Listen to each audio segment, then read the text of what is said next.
Hello, ladies and gentlemen, and welcome back. It is a cool 14 degrees here at the Chisholm Invitationals, and I am back as one of your shoutcasters today. My name is Chuai. It is a pleasure to have you here. Now, there has been a little bit of delay, mainly because there is a very, very big storm that's happening that has affected the power of some of the schools in the tournament. So we have ultimately decided that there will be some ties just due to the fact that some schools just don't have power. Now, I mean, it is a very weird situation to have been brought up with, but we have adapted, and yes, so their ties will be given out. However, we do have a stream there for the people braving it at home. I hope you're all cozied up and, I mean, looking outside the window. There is definitely some ambient noise here that's coming through. So we are going to be watching and talking over the St. Eugene's versus Trinity game. So just to brief you on what might happen in this game as well, due to the fact that some of the players are quite new, which is really awesome to see, we are running this game in a blind pick as opposed to a tournament draft setting. Basically, what that means is that they're going to be able to play who they want to play. It isn't a proper tournament setting, but because there are so many new people playing, we just want to make sure that everyone can have a great time in this tournament. So we've opted to go for the blind pick. It still will be an LCS order, so still will be top jungle, mid, AD carry, and support there. But yes, so that is the St. Eugene and Trinity game. It's going to be very exciting. Riot, for those who are listening at home, a pretty big announcement has come out of the past couple days. So over the last couple days, there has been 10 years. The 10-year anniversary of Riot Games have come forward, and it's a long time. But also, just because I love segues, here is the head of esports here at Chisholm. It is Mr. Mendez. Hello, Mr. Mendez. Hello. Have you brought your umbrella today? No, I forgot about my umbrella. I was just making a brisk trip to the car, hopefully. But yes, yeah, it seems to be quite bad out there at the moment, and we've got some schools experiencing some, as you said before, some power outages. Yeah. We just hope that everyone's safe at the moment and staying safe. If they are leaving their schools, then just to stay safe and be mindful of the storm that's outside. Yeah, of course. And because, student safety and student well-being is obviously our first and foremost concern. Could not have foreseen this coming at all. It just pretty much hit immediately. Even we've had the lights flickered off for a second, so if the stream just goes null, you know what's happened. We're in total pitch black darkness. But I'm actually really keen to talk about this game. So Due to the situation of what's happened with some of the schools and some of the students not having enough champions, we've actually offered to go for a blind pick, which is obviously really good because we're supporting those people that want to come into the game but necessarily are quite newer. Absolutely. With the development program in Chisholm as well, are they running around the same principles? Are they playing a lot of blind picks? Are they how are we helping the newer players get into this tournament? By doing that, by allowing them to do blind pick. We've got some students that only have just the starter champions unlocked. There's the thunder. Some starter champions unlocked, and they're still able to play. We want to encourage high school students, not just at Chisholm, but all over the country, to get involved. This by allowing them to do blind picks and all of those sorts of things, then they're able to be a part of it. Why would you not let them? Unfortunately, it looks like there may have been a little bit of a disconnect there. We'll see what that was about. Maybe that someone's power went out, the battery went flat. But I'm really excited to see... Please charge your laptops at home, kids. I'm really excited to see a blind pick game come through. Yeah, me too. Mainly because this in LCK... when it's a best of 5, the final 5th game, if it's a tie, they'll do a blind pick. And it basically, you just get the people playing what they want to play, and it comes down to some of the best moments ever seen in League of Legends, mainly the Faker 1v1. If you haven't seen it, anything Faker does is great, but that particular moment is one of the best plays in League of Legends history. I recommend that you look it up on YouTube. It's just Faker 1v1, and you should be able to see... the average person probably won't understand what's going on. There are more detailed breakdowns of it, but it's definitely a watch. Do you know, and when talking about watches and things that are quite amazing. This 10-year celebration. Oh, yeah. I mean, how was those announcements yesterday? I was overwhelmed. I will admit I didn't know that anything was happening. I'd kind of been in my own little bubble for a little bit, and then I was like, oh yeah, that's right, the Riot 10-year was happening, and I looked and I was like, that's too much. I need some serious time to sit down and think about it. I mean, it's the esports manager. I was just going to mention that. That's something we didn't talk about. Yeah. For those at home, we had a pre-game discussion before we came onto stream about all of this, these announcements. We were really excited, but the esports team manager. Yeah. Wow. Yeah. What skills to learn? I mean, it's basically fantasy football, but extra fantasy now. It's fantasy football. Which, I mean, and it's definitely going to help the people who are well into their stats. It's, I mean, they have implemented it a little bit with like the World Pick'ems. Yep. So they already have shown that people do care about like finding the right ladder placement and going through the data. And there's a lot of people like that. But now to put it on a broader spectrum is really cool.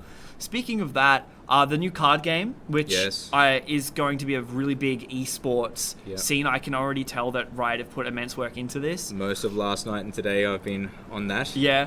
Been hiding in the corner. It's been fantastic. It's actually really cool. So I don't know if you're aware, but there was someone in the community. His name goes of Disguised Toast.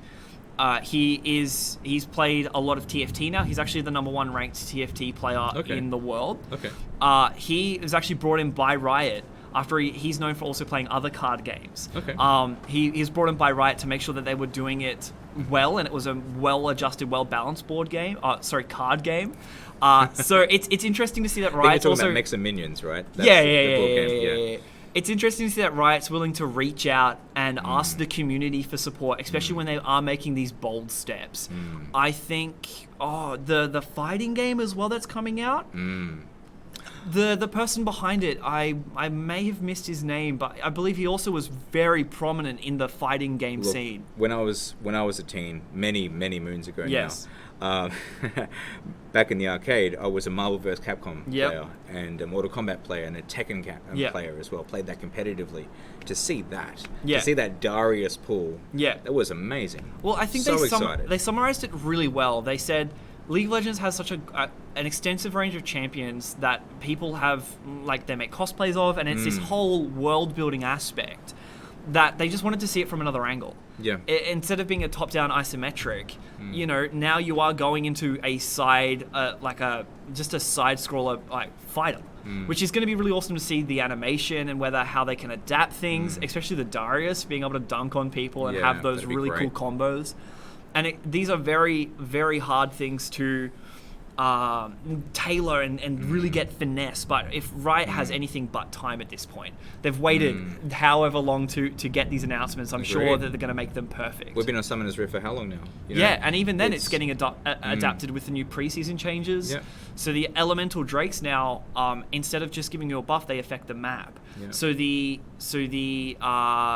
wind drake, so now grants you movement speed in an area. The Earth Drake changes up how the map looks. That's going to be so good against jungle. Yeah, it's really interesting to see how bold they are willing to go with these choices. I mean, I remember when they were like, "Hey, we're going to add a new jungle camp," and everyone's like, "Nah, that's too crazy. Like, however, we're going to manage a Gromp." But now they're like, "We're changing the whole map." So I mean, it's really cool to see. I'm actually really interested to see how these professional teams handle that. Yeah, because they have to change their strategy. Yeah. It's just going back to the board. Maybe they should pick up the team designer app as well. Well, maybe they should. So we're actually now in game. And there's a lot of fireworks celebrating. There's a lot of confetti every time you enter the game. Now you'll see a burst of confetti, a lot of fireworks, a lot of celebrations to celebrate the 10-year anniversary. So on the blue side, we have Alawi, we have Gragas, we have Master Yi in the mid lane, we have Jinx, and we also have Rakan. And then on the red side there, we have Diana, Warwick, Lux, Misfortune, and Ryze, which I believe Ryze is going mid and Lux is going bot. That is also unfortunately all you'll hear from Mr. Mendez, because he has had to dip out. But I will be here every single week making sure that you guys get the best and greatest League of Legends content on this stream, because where else would you get it? Also, if you can hear the rain and the thunder in the background, it's just ambient noise. You know, I just threw on my phone. I've got an app that just gives you those ambient rain sounds just to help be a more relaxing mood. Now, looking at the team comp here, I'm very keen to see a Master Yi mid. I'm very keen to see a Master Yi.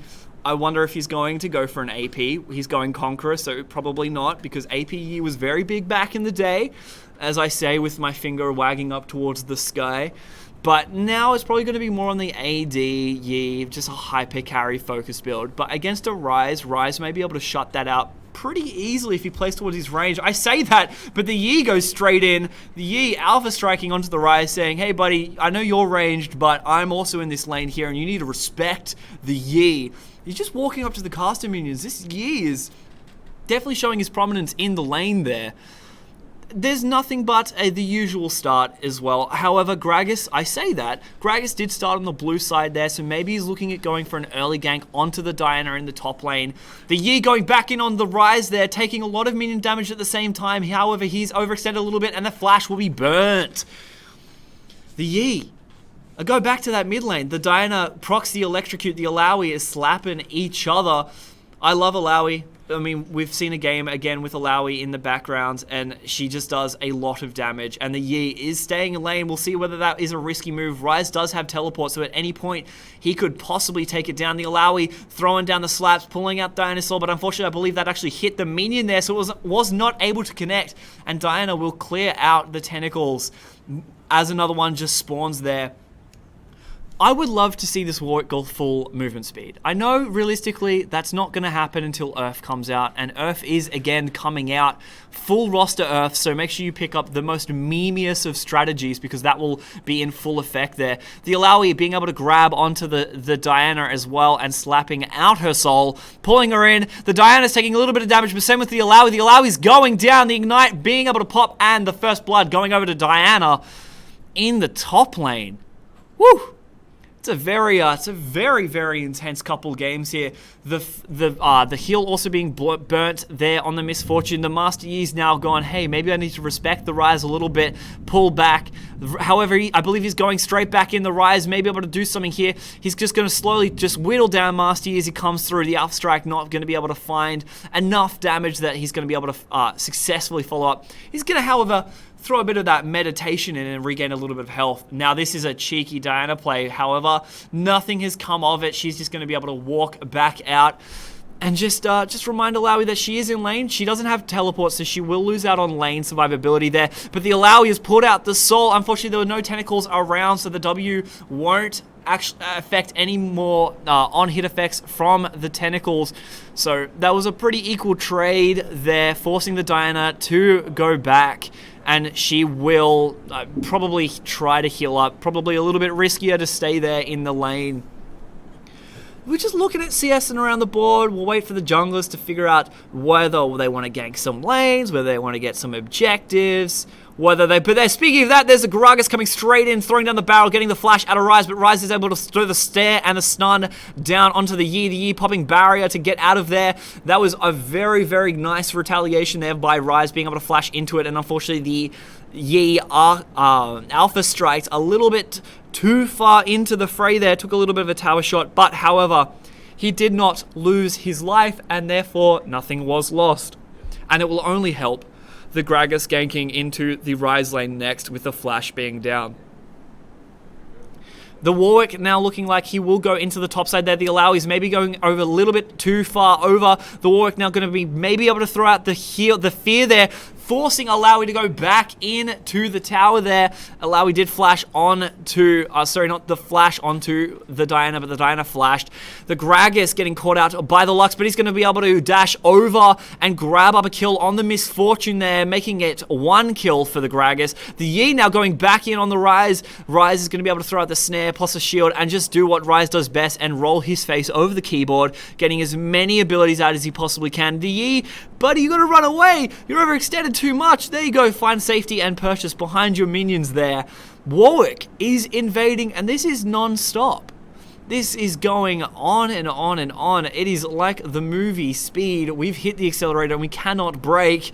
The Gragas now ganking in the mid lane there. The Rise, however, he's just going to saunter off and just go back into his own jungle there. The Allow is now going to grab the Diana again, see if she can do anything. The Diana is going to retaliate, say, hey, see, no one can take me down. However, the Allow gets taken down, and an unfortunate upgrade there. The Diana lives. The Warwick has no mana and is going against the Gragas, but sits in that Gragas Q there. The Gragas Q pops. Gragas is also going to be able to get the Suckle Plant, and maybe he could be able to find the Diana just sitting there. He doesn't have Flash, so he's not going to be able to pop onto her, but the Diana going back in, using the shield. Gragas being able to take her down. The Warwick doesn't have a lot of mana, so he's not going to be able to do a lot, and the Gragas is going to be able to walk away from that 1-0. Woo! Man, this is just non-stop action. This is what you get from a blind pick. You get people playing what they want to play. You have just a fun game overall, a lot of action. It's just action-packed, and it's only going to get more from here. The Rakan is being hunted by the Warwick for being less than half HP. You need to be careful of that. That means that Warwick is around there somewhere. He is sitting in the mid lane there, possibly waiting for a gank. And there's the Lux hitting a nice binding onto the Jinx there, taking them down. There's one. Then the Rise is now going to be able to move on to the Yi in the mid lane with the Warwick and take them down for another kill. That Lux hit a nice binding. But that's not over just yet. The Diana is not letting up on this Alawi. She's not letting her escape. One more attack and she's going to be able to grab that. And there's the Alawi going down again. Whew. That is 3 kills in quite rapid succession there. Maybe a couple of plates as well for the lanes. And Diana's just going to do a little bit of lawn work and cut the tentacles down to size. And there's 1 plate already for the bot lane, looking maybe it might go into 2, but they have disengaged. Or have they? It's the caster's curse. You say something and then the other thing, you say that something's going to happen and then the complete opposite thing happens. It's like, hey, maybe this Yi could build AD, and then he just immediately builds AP, which he's actually looking like that might happen. He has picked up an amplifying tome, so I mean, maybe I need to buy my own words here. The Alawi walking back into lane, Warwick grabbing his blue, and Rise doesn't know what he's going to do with the Yi in that brush. Yi's just gonna pop himself out and just remind himself that he's there. And Alawi is not getting any break from this Diana. However, the Alawi picks up the kill on the Diana. You need to be careful of that, because once she is able to steal your soul out, that counts as an extra champion. So when the ult happens, she's gonna be able to get 2 tentacles instead of the 1, and then you just see the power of that. A 0 and 4 Alawi was able to take down a 4 and 2 Diana. There's the Gragas never going to be able to get a gank here into the bottom lane. The Rakan getting a nice knock up there. The Gragas all coming down, securing the kill on the Misfortune and knocking the Lux away. And that is another successful gank for the Gragas. And unfortunately, the Warwick, you just shot right between the goals there, buddy, and weren't able to land a purchase with that ult, and they're forcing the Alawi to flash away. Ooh. That's a worse feeling as a Warwick, just jumping forward, because you are fully committing to that action, and you miss, and when you miss as Warwick, you kind of skid along the ground at the very end. But there's the Diana, not letting the Alawi get away. Maybe stayed a little bit too long there, and the Diana definitely took advantage of that and was able to capitalize on that fact. The Lux throwing out a binding but not hitting. Meanwhile, Rakan getting off a little bit of healing, just doing what he can, and the Alawi going back to cutting down those tentacles. Whew. It has been an intense 9 minutes, with 4 and 8 being on the red side here. There is about a 2k gold lead sitting for the red side as well. We'll see whether the dragons get picked up, who gets first tower.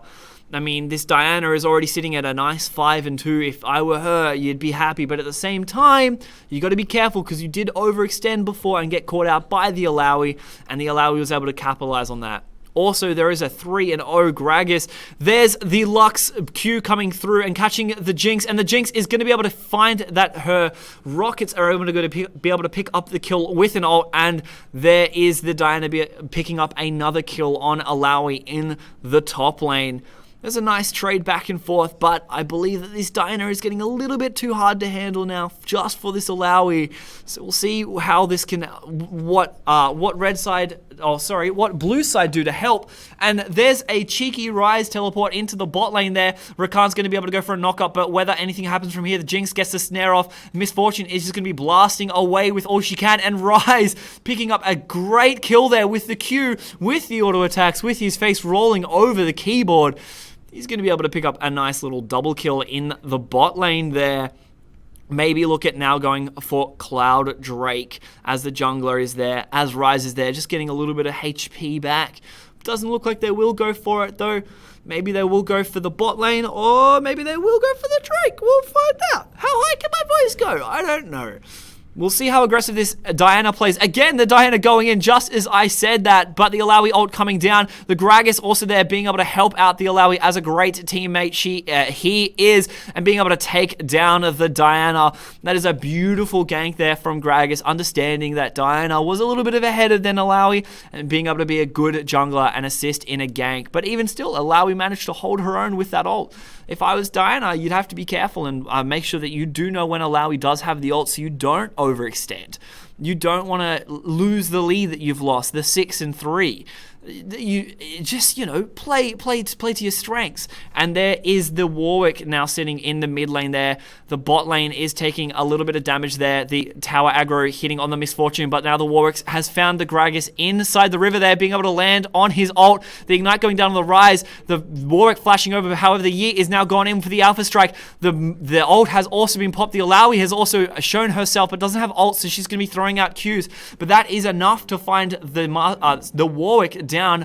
Both junglers are down, and that is a kill for Master Yi. However, Diana has just appeared, but I don't know if they're going to be able to do much. That is a 6-3 Diana. She's just trying to find the Master Yi. Master Yi trying to meditate to try to reduce a little bit of that damage there, but he's not going to be able to do anything. That is another kill for Diana. She has got a proto belt. She is going to be starting to do a lot of AP damage, and this is maybe going to look like it's going to be a very intense, very quick game. The Rise 5-0, the Diana 7-3.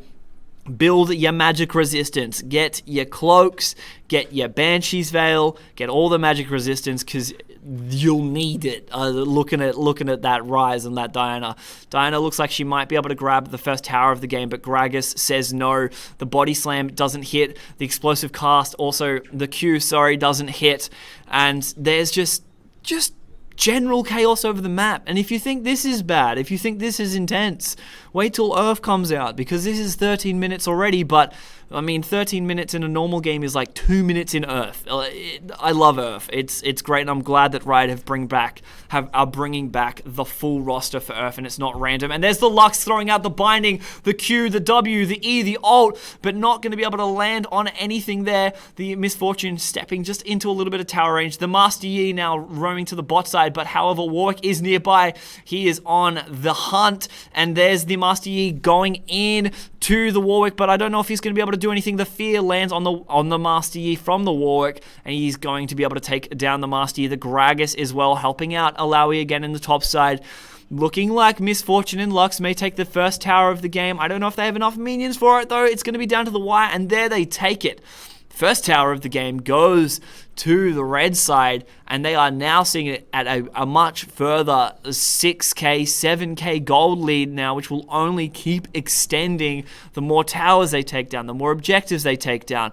Gragas desperately trying to gank as many lanes as he can. Master Yi trying to do as much as he can as well to stop the advance coming from red side. The Alawi ult going down, but the Proto Belt being able to dodge the way out of the Gragas there. That was an amazing Proto Belt. The explosive cast coming back through. The Diana is actually caught out of here. I don't know if she's going to be able to do anything here. Being able to take down the Alawi. Ooh, that was some beautiful, beautiful mechanical skill coming out of there from the Diana. Being able to Proto Belt just out of the way of the Gragas there, but at the same time, the Gragas helping the Alawi get back into the game. And if there's anything showing that there is definitely a lot of teamwork coming out from the blue side here. Miss Fortune has picked up her black cleaver, so she's going to be shredding the armor or any armor that is built on blue side there. And items are slowly being built. They're getting there. You know, you want to get those item spikes. You need gold for it, however, and gold has come by earning kills. And Diana has a lot of kills. Rise has a bounty on his head. Speaking of gold, you kill Rise, you get 500 gold. Man, that's a lot of health potions or a lot of wards, depending on what your priorities are. Just what you do is if you buy. Don't get a Warmogs. Just buy, just stack so many health potions and just have them popped at all times, and then you basically got a free Warmogs.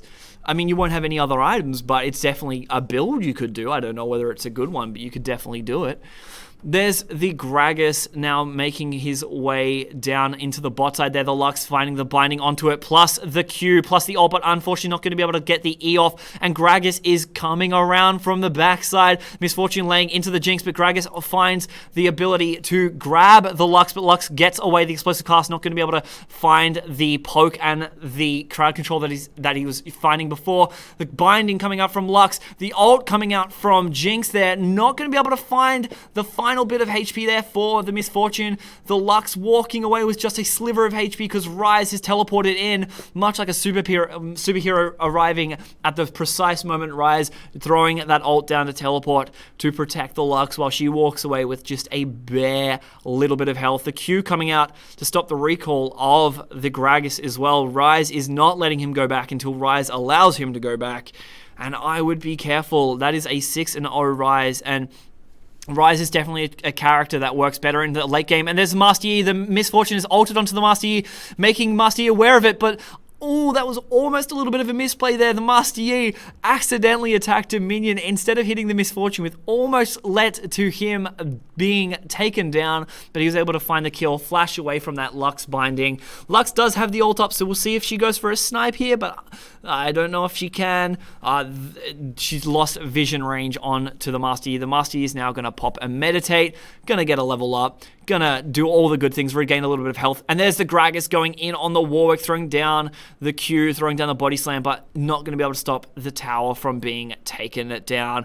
Rylai's Scepter being picked up for the Diana. She's realized that she's a little bit squishy. But talking about squishiness, says the Rise, he's going to be pulled in by the Alawi there. The Alawi's going to be able to do as much as she can. The Gragas knocking her away, but the Diana now with a lot of HP, she comes into the fray, say, hey, I can't just stay in top lane anymore. I need to rotate. I need to use my 10 kills. I need to use my 300 gold bounty. And there is a good push coming up from Red's side. Looks like they will just continue to play an ARAM and push that straight down mid. The Diana going back to the Rylai's pick there. Rylai's is a great item that gives you health, and as well, its ability is that any abilities that you hit also apply slow. So basically, you're not going to be able to run away from Diana when she dashes towards you, when she pulls you towards you, and especially the point where her AP works with her shield, and she's going to get a big shield. She's just a tanky assassin that sits in your face. She's just going to be able to do a lot of damage. The Master Yi has picked up a Gwynzu's Rage Blade, so be careful of any prolonged fights because that Master Yi will be doing increasingly more and more damage with the on-hit effects, with the stacking attack speed. Alawi has also picked up a Trinity Force, which is going to give her all the advantages of the Phage and the Sheen there. And there's the Diana going straight in, the Protobelt coming through. The Gragas trying to do everything he can to escape. I don't know if he's going to be able to make it though. The Q coming through, the Rise ult as well, just making sure that they can secure the pincer movement there. The Diana just throwing out Qs, ult, Q, ult. The Master Yi unfortunately getting caught as well. The Rise taking down the Master Yi, but this Diana is just looking like she has complete control over the map. She is now sitting at 12-4, definitely showing the fact that she does have probably the more mechanical skill on the Diana there. The teleport being used by Alawi to perhaps stop the inhibitor that's being taken down. The ult coming through with the Lux, but not being able to kill the Rakan. He dashes and flashes away. The Alawi actually is able to grab the soul out of Misfortune there, which is going to give her the debuff of the Alawi tentacles, automatically slapping her and any teammates in range until she can destroy a few. So she'll be continually on the move there, or until 2 spawn. The Gragas now coming in, being able to maybe catch the Lux off the explosive cast, not being able to find as much damage as what I think he would have liked there, and only barely getting away there with his life. Diana was just around the corner, and you do not want to be there when that Diana shows up. The Spirit Visage being picked up for the Warwick, so he's going to have a lot of MR and also increased healing. Looks like he may go for a little bit more of an on-hit build, this Warwick. We'll see how this plays out. It is very good. I mean, it's no movement speed Warwick, which, for those who don't know, the alt actually moves. The alt range increases with Warwick's movement speed. So if you are playing like a fun build, and if you do want to have like a good meme time, what you can do is in Earth, if you build full movement speed Warwick and wait at the base, get the movement speed buff. Essentially, you can jump so far. It's a jump scare. I like to call it jump scare Warwick because he pops out of nowhere. It's worse than Rengar. Essentially, it's a Rengar jump, but it's a skill shot. It's a straight line, but you fly. It's scary. Do highly recommend. But it looks like we might have another bit of a team fight here. They're just trying to secure their buffs to make sure that red side don't take them from them. However, I mean, the difference between red and blue are only just scaling up. They have the two Cloud Drakes. They do have an 11.2k gold lead, and that is nothing to scoff at. And then as well, the kills are favored towards the Diana and the Ryze there. Diana sitting at 12-4, and the Ryze sitting flawless at 7-0. He's got that Void Staff. Ryze is going to be looking at doing that sustained damage over a long team fight. But still, I mean, I say that, but Ryze is only going to get tankier and tankier with the game going on. Interesting to see whether he does go for a more tankier build or whether he just goes straight for AP and says, hey, I'm going to throw a couple bombs and I'm just going to nuke you down in an instant. I'm going to be the new Ziggs, apparently. The Misfortune rotating to top lane. Looks like she will try to take down that top lane tower, but the rest of blue side aren't going to let that one happen. Ryze going up there to assist the Misfortune. Throwing down a Q. Alawi's going to be able to grab anything, but there's what I was talking about with the Alawi. The Misfortune ult coming down, but not going to be able to land anything. The Gragas taking down the Ryze as well. There goes his flawless bounty. The bounty also landing on to the Gragas there. There's another team fight breaking out. The Warwick being able to take down the Alawi. The Gragas, unfortunately, has found his way into a Lux and a Misfortune, but he's going to be able to escape the Warwick being slowed down by the Alawi. The Rakan sitting in the bot lane, but buddy, there is a Diana there. You are a support, my friend. Probably not the best trade to go into. Diana, there's the Rakan, but whether she does anything, she's diving in, pulling him back just over the wall there, forcing Rakan to get the flash off plus the W so he can just try to run away. And I feel like the Diana gave the Rakan a little bit of mercy there. I believe she did have a second proc of her ult there, so if she wanted to go for it, she could definitely go for it. But however, I believe that would have left her inside the enemy base with no escape, and then probably would have been swiftly taken down from there. Runaan's Hurricane being built for the Jinx, which means that she's also going to be throwing out 2 little rocket projectiles alongside every single person that is next to her original target. So the on-hit effects do stack, which means that she's going to be looking for, say, team fights as opposed to a 1v1 situation. Oh, and look at that. Barrett has a nice little party hat. I didn't know that. There you go. And there's a Poro in the background as well with a party hat, just to remind you that it is the 10-year anniversary of League of Legends, and it has been a very, very, very, very, very long years, and I'm very glad that Riot can now call itself Riot Games. We've finally earned the plural on the S, and it is great to see. I've been wanting another game from Riot for so long, and I'm absolutely blown away with what they've offered and what they've proposed that they're going to be able to do in the future. The Infernal Drake, however, is being taken down for the blue side. They were able to capitalize on the fact that the red side they were going for the Baron, so they were able to rotate around and grab that. But however, looks like they will lose the mid inhibitor here. As a result, they're the Diana and the Misfortune both taking it down. But looks like there will be a team fight breaking down in the bottom lane there. The Alawi is going to be able to grab the Warwick. The Greg is trying to do everything he can. The Master Yi trying to run towards and grab the Ryze. The Ryze being taken down. This doesn't look good for the red side. The blue side is using a great teamwork there and being able to capitalize on the fact that they were separated and it was a 3v5. and they were able to come away with the W for that fight. Greg is taking a little bit too much damage there, buddy.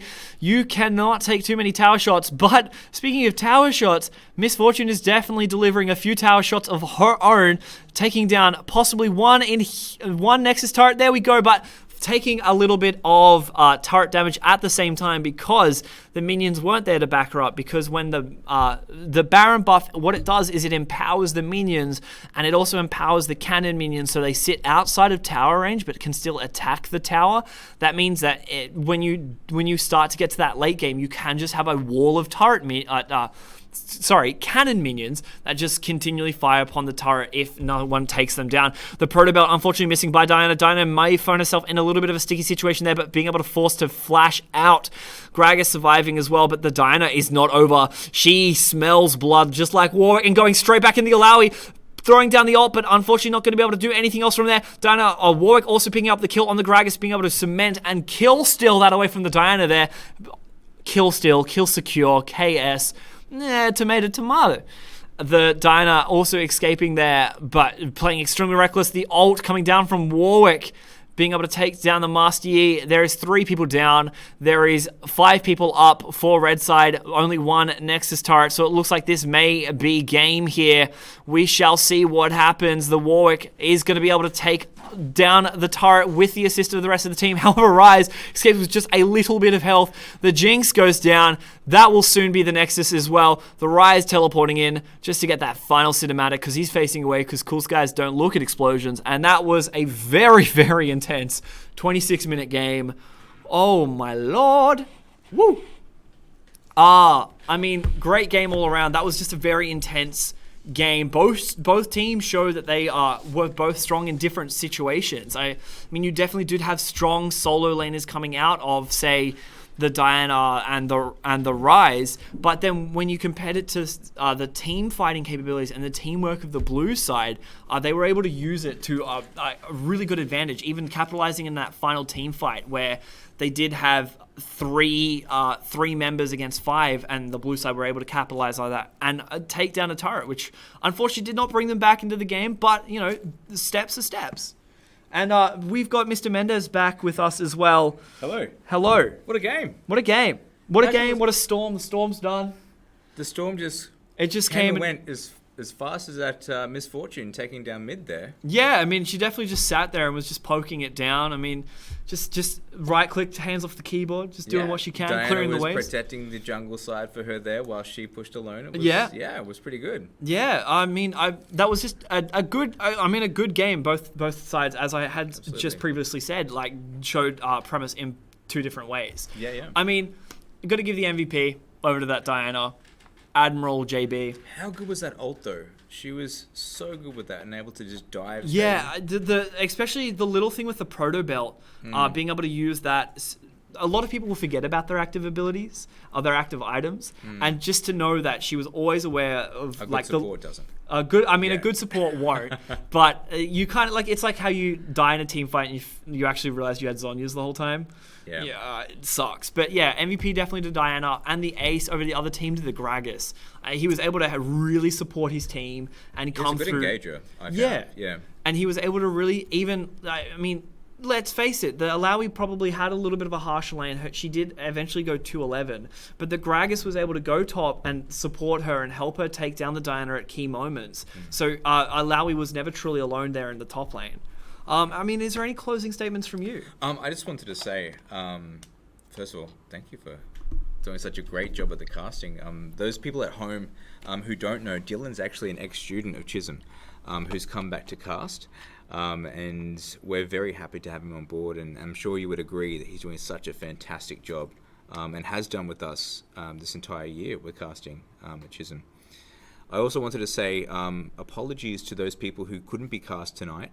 That was due to the storm, and we had, like we were saying beforehand, a couple of schools had some power outages, and it's just a bit unforeseeable. But we will make sure, and Chuai will help me make sure, that we have those teams playing live so that everyone gets a go and we can all celebrate what an amazing game this is. Yeah. And we can all celebrate all of these teams coming together and having a go. I mean, I've never seen Trinity play. Yeah.